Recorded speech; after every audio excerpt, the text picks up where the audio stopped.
ভবানীপুরে BJP সমর্থককে মারধর, অভিযুক্ত যুব তৃণমূল নেতা। আক্রান্ত বিজেপি সমর্থকের মায়ের শ্লীলতাহানির অভিযোগ। মারধরের জেরে চোখের নিচে 5টি সেলাই পড়েছে আক্রান্তের। আমার স্ত্রীর সঙ্গে দুর্ব্যবহার করত তৃণমূল নেতা সন্দীপ সাউ। প্রতিবাদ করায় ছেলেকে মারধর করা হয় দাবি করেছেন আক্রান্তের বাবা। মারধরের অভিযোগ যুব তৃণমূল নেতা সন্দীপ সাউয়ের বিরুদ্ধে। সন্দীপ সাউ 73 নম্বর ওয়ার্ডের প্রাক্তন যুব তৃণমূল সভাপতি। ভবানীপুর থানায় অভিযোগ দায়ের হয়েছে, তদন্ত শুরু করেছে পুলিশ। অভিযুক্তর সঙ্গে যোগাযোগ করা হলেও তিনি ফোন ধরেননি।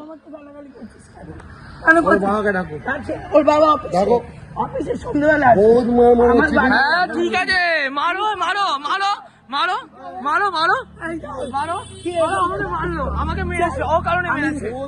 দেখো মারো মারো মারো।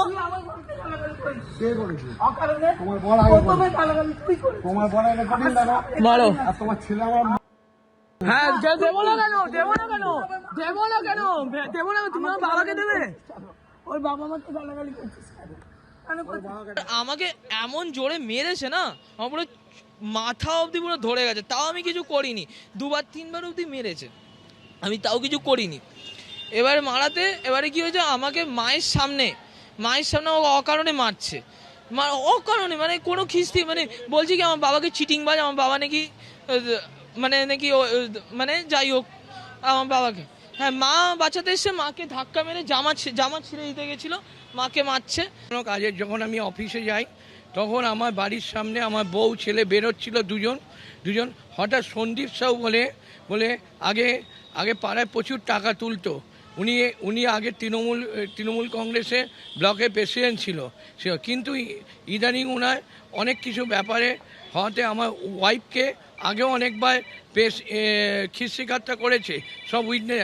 আজকে হঠাৎ আমার ওয়াইফের জামা ছিঁড়ে দেয়, ওয়াইফের হাত ধরে টানে, তখন আমার ছেলে প্রোটেস্ট করে, ছেলে মোবাইলটা নিতে গেছে, মোবাইলটা ভেঙে গেছে, হাতের থেকে ঘড়ি ভেঙে গেছে এবং জামা ছিঁড়ে রক্ত বয়ে গেছে, চোখের নিচে 5খানা টিচ হয়েছে।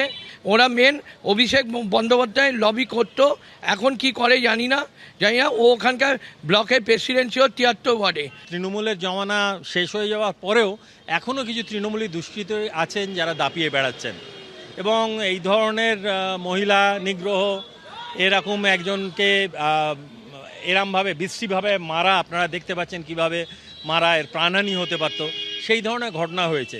তবে হ্যাঁ, সর্বক্ষেত্রেই আমাদের প্রশাসন যথেষ্ট সক্রিয় সহযোগিতা করেছেন, স্বাস্থ্যমন্ত্রী নিজে সক্রিয়ভাবে সহযোগিতা করেছেন। অভিযোগ প্রাথমিকভাবে দেওয়া হয়েছে, এরপর মেডিকেল রিপোর্ট ইত্যাদি জমা করা হবে এবং তার ভিত্তিতে তারা কী ধরনের পদক্ষেপ নেন সেটা দেখার জন্য আমরা দাঁড়ি। এবিপি আনন্দ, এগিয়ে থাকে, এগিয়ে রাখে।